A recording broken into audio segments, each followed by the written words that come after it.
چقبست نے مختلف اوقات میں مشاعروں کے لیے غزلیں بھی کہی۔ چقبست کو سیاست سے بھی دلچسپی تھی۔ مذہب کے سلسلے میں ان کا سخت رویہ نہیں تھا۔ وہ اینی بیسنٹ کی ہوم رولنگ کے سرگرم رکن بھی رہے۔ 1927 میں انہوں نے امام باڑہ آصف الدولہ پر نظم کہی اور چند نظمیں بچوں کے لیے بھی کہیں۔ چقبست ان کا تخلص نہیں تھا بلکہ خاندانی نام تھا، لیکن یہ نام شاعری میں تخلص کے طور پر ہی استعمال کیا ہے۔ 12 فروری 1926 کو 44 برس کی عمر میں ان کا انتقال ہو گیا اور لکھنؤ میں ہی آخری رسومات ادا کی گئیں۔ 1882 میں پیدائش ہے اور 1926 میں چقبست کی وفات ہوئی ہے۔ اصل لکھنوی نے چقبست کے بارے میں کہا تھا کہ چقبست کا کلام ان کے کردار کا آئینہ ہے۔ چقبست کا کلام ان کے کردار کا آئینہ ہے اور نیاز فتح پوری کا ماننا ہے کہ اگر چقبست کی نظم کو انیس کے کسی مرثیے میں شامل کر دیں تو کوئی نہیں کہہ سکتا کہ یہ انیس کے سوا کسی اور کا کلام ہے۔ اب ہم چقبست کی نظم نگاری دیکھ لیتے ہیں۔ چقبست بہت ذہین اور حساس واقع ہوئے تھے۔ وہ شاعری کے ذریعے ملک اور ملت خصوصاً کشمیریوں کو پیغام دینا چاہتے تھے۔ چقبست نے اپنی شاعری کا باقاعدہ آغاز 1894 میں نظم گوئی سے کیا۔ وہ میر انیس سے بہت متاثر تھے۔ انہوں نے اپنی بیشتر نظمیں مسدس کی شکل میں کہیں۔ چقبست نے صنف غزل میں بھی طبع آزمائی کی اور شخصی مرثیے بھی کہے۔ ان کے سیاسی رہنماؤں پر لکھی ہوئی 7 مرثیے بہت مشہور ہوئے، لیکن 1916 کے آس پاس محب وطن شاعر کی حیثیت سے ان کی شناخت قائم ہوئی۔ 1926 میں صبح وطن کے نام سے ان کا شعری مجموعہ شائع ہوا، جس میں نظمیں، غزلیں اور شخصی مرثیے بھی شامل ہیں اور کل اشعار کی تعداد 2025 بتائی جاتی ہے۔ ابتدائی دور میں ان کی نظمیں گائے، کشن اور وید کے عنوان سے منظر عام پر آئیں۔ گائے، کشن اور وید کے عنوان سے منظر عام پر آئیں۔ 1914 کے سال میں انہوں نے 4 غزلیں اور 2 مرثیے بھی کہیں۔ بال گنگادھر تلک، گوپال کرشن گوکھلے اور رامائن کا ایک سین چقبست کی اہم نظمیں ہیں۔ چقبست ایک کامیاب وکیل بھی تھے۔ غالباً اسی مصروفیت کی وجہ سے ان کی زندگی میں شاعری کو اولویت حاصل نہیں رہی۔ چقبست کی شخصیت میں کشمیری اور لکھنوی تہذیب کا حسین امتزاج ملتا ہے اور یہی رنگ ان کے کلام اور خصوصاً نظموں میں غالب نظر آتا ہے۔ چقبست نے سبھی نظمیں مسدس کی شکل میں لکھی ہیں۔ کہی ہیں۔ فریاد قوم جو کہ 1914 میں لکھی، نالۂ درد 1916، وطن کا راگ 1927 اور نظم جلوۂ صبح میں تشبیہات کا بھرپور استعمال ملتا ہے۔ چقبست کی نظموں میں تشبیہات کا بھرپور استعمال ملتا ہے۔ ایک شعر ملاحظہ کیجیے: دریائے فلک میں تھا عجیب نور کا عالم، دریائے فلک میں تھا عجیب نور کا عالم، چکر میں تھا گرداب صنف نیر اعظم، اٹھتی تھی شعاعوں کی جو موجیں و شرر دم، سیارے حبابوں کی طرح مٹتے تھے پہم۔ چقبست کے یہاں شوز و گذار، جذبات کی مرقع کشی، عمل فہم کا درس، سماجی و اصلاحی اور سیاسی شخصیات پر نظمیں ان کے فن کا اعلیٰ نمونہ پیش کرتی ہیں۔ انہوں نے اپنی نظموں میں مناظر فطرت کے ساتھ کلاسیکی روایت کو بھی قائم رکھا ہے۔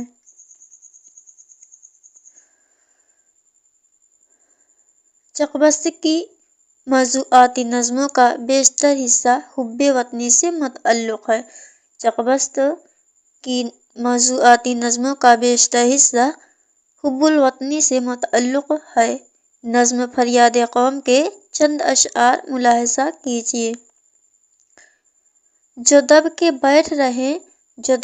بیٹھ رہے سر اٹھاؤ گے پھر کیا؟ جو دب کے بیٹھ رہے سر اٹھاؤ گے پھر کیا؟ وعدہ قوم کو نیچا دکھاؤ گے پھر کیا؟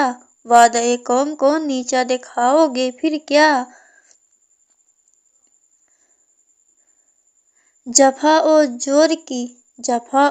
جور کی ذلت مٹاؤ گے، جفا و جور کی ذلت مٹاؤ گے پھر کیا؟ تم اپنے بچوں کو قصے سناؤ گے، تم اپنے بچوں کو قصے سناؤ گے پھر کیا؟ چقبست کی شاعری میں حب الوطنی کے علاوہ اردو کی ادبی روایت، لکھنوی تہذیب، کشمیری برہمنوں کے مسائل، خواتین کے مسائل، سماجی، سیاسی اور ادبی ماحول اور ذاتی ترجیحات شامل ہیں۔ انہوں نے کشمیر کا سفر بھی کیا۔ چقبست نے کشمیر کا سفر بھی کیا، جس سے سرزمین کشمیر پر ان کی حب الوطنی کا جذبہ بیدار ہوا۔ چقبست کا ایک شعر ہے: ذرہ ذرہ ہے میرے کشمیر کا مہمان نواز، ذرہ ذرہ ہے میرے کشمیر کا مہمان نواز، راہ میں پتھر کے ٹکڑوں نے دیا پانی مجھے۔ اس نظم میں چقبست کی حب الوطنی کا جذبہ نظر آتا ہے۔ اب ہم چقبست کی کچھ اہم مشہور نظمیں دیکھ لیتے ہیں، جن میں حب قومی، جو کہ 1894 میں شائع ہوئی اور پہلی نظم ہے۔ رامائن کا ایک سین، حب قومی اور رامائن کا ایک سین، یہ نظمیں مسدس کی شکل میں ہیں اور یہ ہمارے UGC نیٹ JRF کے نصاب میں بھی شامل ہیں۔ مرقع عبرت 1898، درد دل، پھول مالا چقبست نے اپنی برادری کی لڑکیوں کے لیے ایک ناصحانہ نظم ہے۔ نالہ درد 1918، وطن کا راگ 1917، فریاد قوم 1914 اور جلوہ صبح آواز قوم 1917، برق اصلاح 1927، معذرت 1911 میں شائع ہوئی۔ مذہب شاعرانہ، جلوہ معرفت، فلسفہ دید، خاک ہند، ایک جواں مرغ دوست، مسز بسنت کی خدمت میں قوم کا پیغام وفا، مسز بسنت کی خدمت میں قوم کا پیغام وفا، قوم کے سرماؤں کی اولاد، ہمارا وطن دل سے پیارا وطن، ہمارا وطن دل سے پیارا وطن، وطن ہم کو مبارک۔ نالہ یاش، کشن کنہیا، گائے، قومی مسدس، آب انگور، برسات، لارڈ کرزن سے چھپت طریقہ نظم، یہ ساری نظمیں چقبست کی مشہور نظمیں ہیں۔ اب ہم جوش ملیح آبادی کی حیات و خدمات اور نظم نگاری دیکھ لیتے ہیں۔ جوش ملیح آبادی کی پیدائش 5 دسمبر 1898 کو ملیح آباد کے ایک مشہور محلہ مرزا گنج میں ہوئی۔ آپ لوگ بتائیے کمنٹ میں کہ 1898 میں اور کس شاعر کی پیدائش ہوئی ہے؟ تو 1898 میں فراق گورکھپوری کی پیدائش ہوئی ہے۔ ان کے گھر والوں نے ان کا نام شبیر احمد خان رکھا تھا۔ جوش کے گھر والوں نے ان کا نام شبیر احمد خان رکھا تھا، مگر جوش نے اپنے آگے چل کر اس نام کو تبدیل کر کے شبیر حسن خان رکھ لیا۔ یہ تقریباً 1907 کا زمانہ تھا۔ پھر جوش تخلص اختیار کیا۔ نسل کے اعتبار سے وہ آفریدی پٹھان تھے۔ ان کے آباء و اجداد 18ویں صدی میں کابل سے منسلک خیبر کے علاقے سے ہندوستان آئے اور یہاں صفدر جنگ نے اپنی فوج میں ایک معزز عہدہ عطا کیا، تلوار کی دھار پر عزت و ثروت حاصل کی۔ ان کا نام یار بیگ خان تھا۔ ان کے دو بیٹے محمد اوس خان اور چھوٹے بیٹے فقیر محمد گویا جو جوش کے پردادا تھے، وہ نواب ہونے کے ساتھ ساتھ صاحب سیف بھی تھے۔ ان سب کے باوجود اچھے علم دوست اور ادب نواز بھی تھے۔ وہ لکھنؤ کے مشہور شاعر امام بخش ناسک کے شاگرد تھے۔ گویا جو ہے امام بخش ناسک کے شاگرد تھے۔ ان کا شعری مجموعہ دیوان گویا کے نام سے مشہور ہے۔ جوش کے دادا نواب احمد خان بھی اپنے زمانے کے مشہور شاعر ہوئے ہیں۔ ان کے والد نواب بشیر احمد خان تھے۔ جوش کے والد نواب بشیر احمد خان بھی شعر و ادب کے استاد تھے۔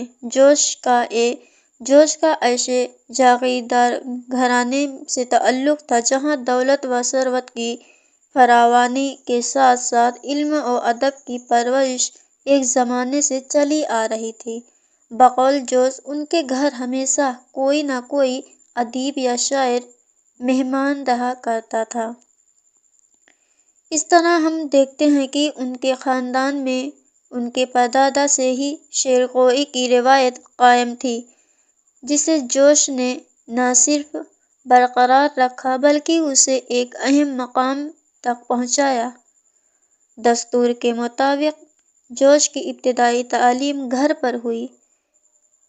اپنے اساتذہ سے گلستاں، بوستاں، سکندر نامہ، نیز دیوان، حافظ وغیرہ کا درس لیا۔ جوش نے اردو کی تعلیم مولوی طاہر علی صاحب سے، عربی مولوی قدرت اللہ بیگ سے، فارسی مولوی نیاز علی سے اور انگریزی ماسٹر گومتی پرساد سے سیکھی۔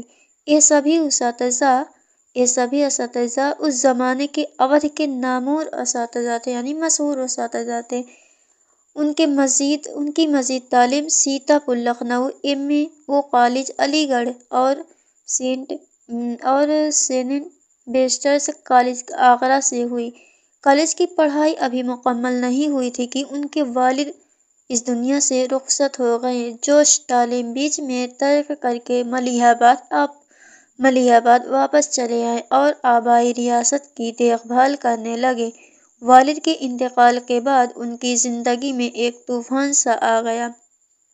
دوستوں، عزیزوں، رشتہ داروں نے نگاہیں پھیر لیں۔ زندگی سنسان اور ویران نظر آنے لگی۔ شادی بھی ان کے والد نے اپنے انتقال سے قبل چچا زاد بھائی کی بیٹی اشرف جہاں سے کر دی تھی۔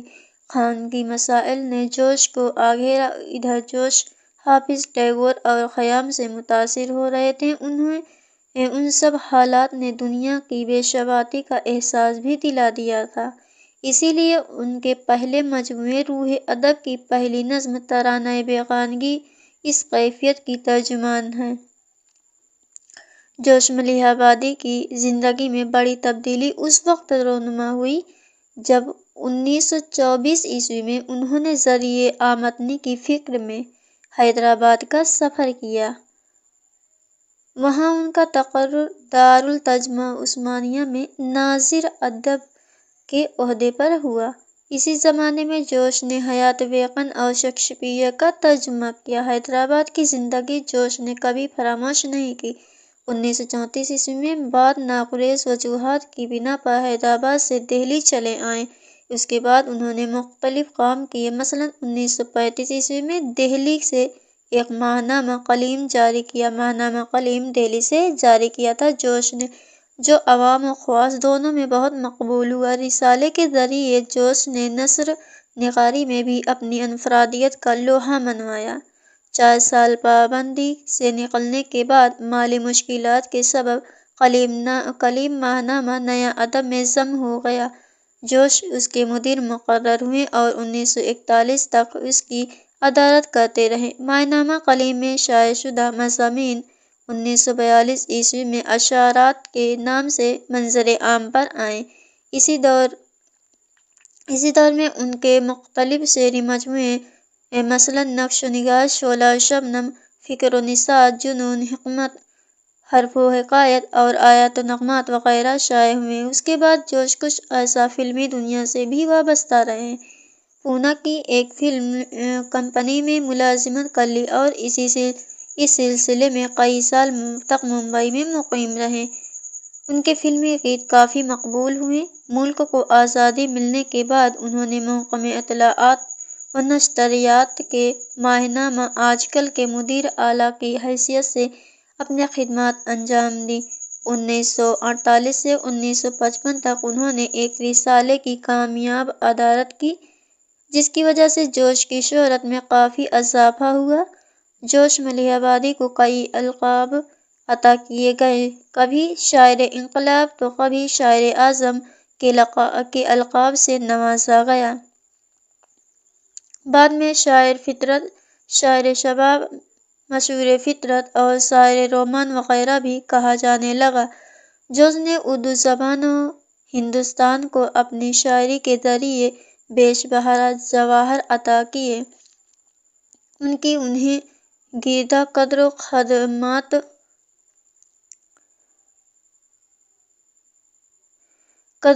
خدمات کی بنا پر حکومت نے 1955 میں پدم بھوشن سے نوازا۔ اس کے کچھ عرصہ بعد اچانک جوش نے اپنے سفر کی بانگ پاکستان کی طرف موڑ دی، یعنی ہجرت کر کے پاکستان چلے گئے۔ ہجرت سے قبل ان کے کچھ اور شعری مجموعے عرش و فرش، لاش و رنگ، سنبل و سلاسل، شیخ و سبو، سرور و خروش، سموم و شباب، طلوع فکر منظر عام پر آ چکے تھے۔ جوش کو پاکستان میں بڑی دشواریوں سے گزرنا پڑا۔ ایک طرف فکر معاش بھی تھی، دوسری طرف ادبی گردہ بندیاں ترقی اور بورڈ کراچی میں اردو لطف سازی سے کام کے بحیثیت مدیر وابستہ ہو گئے۔ رسالہ اردو نامہ کی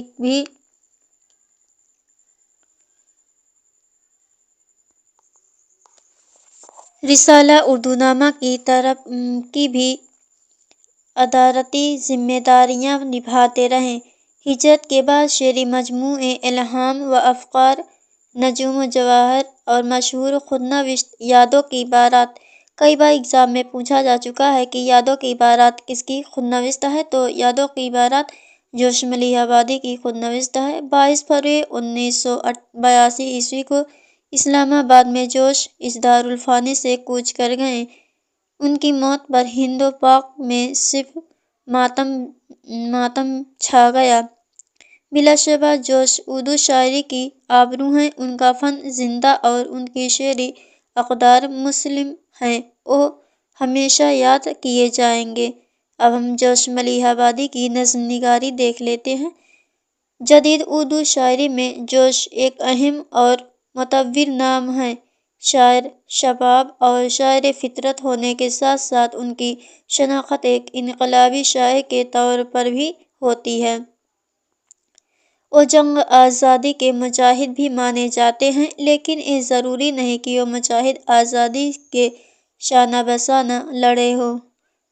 گویا جوش ملیح آبادی اپنی شاعری سے ہندوستان کے لاکھوں دلوں میں انگریزوں کے خلاف بیداری کی ایک لہر پیدا کر دی۔ جوش ملیح آبادی نے ہندوستان میں اپنی شاعری کے ذریعہ انگریزوں کے خلاف بیداری کی ایک لہر پیدا کر دی تھی، جو اس وقت کا ایک اہم تقاضا تھا، جسے قومی ذمہ داری سمجھ کر انہوں نے بخوبی نبھایا۔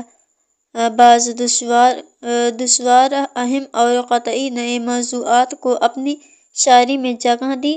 وہ انسانی زندگی کے بے شمار پہلوؤں کی ترجمانی کرتے ہیں اور بہت سی چھوٹی چھوٹی اور معمولی باتوں کو بھی اپنی شاعری میں پیش کرتے ہیں۔ ان کی شاعری میں ان کی ذاتی زندگی اور اس دور کی اجتماعی زندگی دونوں ہم آہنگ ہیں۔ جوش کا اپنا خیال ہے کہ ان کی شاعری میں جمالی اور جلالی دونوں کیفیتیں ایک ساتھ نظر آتی ہیں۔ ان کی غزلوں، رباعیوں اور غیر سیاسی نظموں کا لہجہ بالکل الگ ہے۔ ان میں دھیما پن اور طنزیہ انداز نمایاں ہے، مگر وہیں سیاسی نظموں میں طبیعت کی تیزی، بلند آہنگی اور باغیانہ خیالات کی گونج سنائی دیتی ہے۔ جوش کی نظموں کی ایک خوبی یہ بھی ہے کہ ان کے یہاں تضاد کا استعمال کثرت سے ملتا ہے۔ انہوں نے زندگی یا کائنات کے صرف متضاد پہلوؤں پر ہی نظر نہیں رکھی بلکہ متضاد نظر آنے والے پہلوؤں کو ایک دوسرے سے جوڑ کر بھی دیکھا ہے۔ ان کی نظم میں زندگی اور کائنات کے مختلف پہلو ایک دوسرے سے تضاد نہیں رکھتے بلکہ ایک دوسرے کی تشکیل و تکمیل کرتے ہیں، اور یہی تضاد ان کی شخصیت میں بھی پایا جاتا ہے۔ جوش کو اپنی شخصیت کے تضاد کا احساس ہے۔ ان کا اپنا قول ہے کہ میرے سینے میں دو دل ہیں۔ جوش کا قول ہے کہ میرے سینے میں دو دل ہیں اور وہ دونوں دل مختلف طریقے سے دھڑکتے ہیں، اس لیے نظریات میں تضاد پیدا ہو گیا۔ ملک میں انگریزوں کی ظالمانہ حکومت اور سیاست نے ان کے خون میں ابال پیدا کر دیا۔ ہندوستان میں انگریزوں نے جس طرح محنت کش انسانوں کا استحصال کیا، یہاں تک کہ معیشت کو تباہ و برباد کیا، غریبوں، کمزوروں، کسانوں اور مزدوروں پر ظلم و زیادتی کی، جوش کے لیے ناقابل برداشت ہو گئی۔ اس بنا پر جوش کی سیاسی نظموں میں جذبہ بغاوت اور آزادی کی تڑپ کی لہریں بار بار سر اٹھاتی ہیں۔ جوش وطن کی سالمیت کے لیے ہند مسلم ایکتا اور اتحاد کو ضروری سمجھتے تھے۔ 1947 کے پس منظر میں جو ہندوستان کی تہذیب اور یہاں کے رکھ رکھاؤ کو نقصان پہنچا، وہ ایک بڑا خسارہ ہے۔ جوش نے 1947 کے فسادات سے متاثر ہو کر ایک نظم ہند مسلم کا متحدہ نعرہ مسدس کی شکل میں پیش کی۔ اس نظم کا ایک بند ملاحظہ ہو: بوجہل کی شراب سے چھلکا ہے جام کو، بٹا لگا دیا محمد کے نام کو، بخشا ہے تاج رواں دوزخ مقام کو، ذلت کی گھاٹیوں میں اتارا ہے رام کو، حق کا جگر ہے خون تو دل چاک چاک ہے، حق کا جگر ہے خون تو دل چاک چاک ہے، قرآن پر ہے دھول تو گیتا پہ خاک ہے، قرآن پر ہے دھول تو گیتا پہ خاک ہے۔ گویا اس فساد نے ہندوستان کے دو بڑے فرقوں کے درمیان حیوانیت اور جنون کا جو ثبوت دیا، وہ ہماری تاریخ کا ایک المناک باب ہے۔ اس منظر کو جوش نے بہت ہی چابک دستی اور بے باکی سے پیش کیا ہے۔ عورتوں کی تعلیم و ترقی کے سلسلے میں جوش کا نظریہ رجعت پسندانہ نہیں بلکہ ترقی پسندانہ ہے۔ وہ معاشرہ میں خواتین کی آزادانہ کارکردگی کے قائل نہیں ہیں، لیکن اتنا چاہتے ہیں کہ عورتوں کا قدرتی حسن برقرار رہے۔ انہیں ایسی محنت و مشقت اور علمی کاموں کی کثرت پسند نہیں جس کی وجہ سے نسوانی حسن ماند پڑ جائے۔ وہ پردے کی پابندیوں، قیدیوں اور بندوں پر بزرگوں کے بیجا رعب کو عورتوں کے لیے پسند نہیں کرتے۔ ملیح آبادی کا سماجی شعور بہت بلند و بالا تھا۔ وہ قومی مفاد پر نثار حیات کو ایک خاص محور پر لانا چاہتے تھے۔ بزدلی اور سستی کی جگہ وہ بیداری اور خودداری کو اہمیت دیتے تھے۔ ان کے یہاں صرف البیلی صبح اور نعرہ شباب ہی نہیں بلکہ کسانوں کی بیداری کا پیغام بھی ملتا ہے، اور ساتھ ہی ساتھ شکست زندہ کا خواب بھی ہے، ترانۂ آزادی بھی ہے اور شہدائے آزادی کی یاد بھی، اور بھوکے ہندوستان کا بھی ذکر دیکھنے کو ملتا ہے۔ اب ہم جوش ملیح آبادی کی شعری مجموعہ دیکھ لیتے ہیں۔ روح ادب، شاعر کی راتیں، نقش و نگار، شعلہ اور شبنم 1936 میں، تفکر و نشاط، جنون و حکمت جو کہ ایک 212 صفحات پر مشتمل ہے اور یہ رباعیوں کا مجموعہ ہے۔ اور 1934 میں شائع ہوئی۔ حرف و حکایت 1938، آیات و نغمات 1941 اور عرش و فرش 1944، رامش و رنگ 1945، سنبل و سلاسل 1944، سیف و شبو 1947، سرور و خروش 1953، شموم و شبو 1954، الہام و افکار 1967، موجد مفقع مسدس گلبدنی نظم ہے اور آگ بھی نظم ہے۔ یہ تھی چکبست کی شعری مجموعے۔ یہ تھی جوش ملیح آبادی کی شعری مجموعے۔ اب ہم جوش ملیح آبادی کی مشہور نظمیں دیکھ لیتے ہیں۔ شکست زندہ کا خواب کی شان، جو کہ شعلہ شبنم میں شامل ہے، اور یہ دونوں نظمیں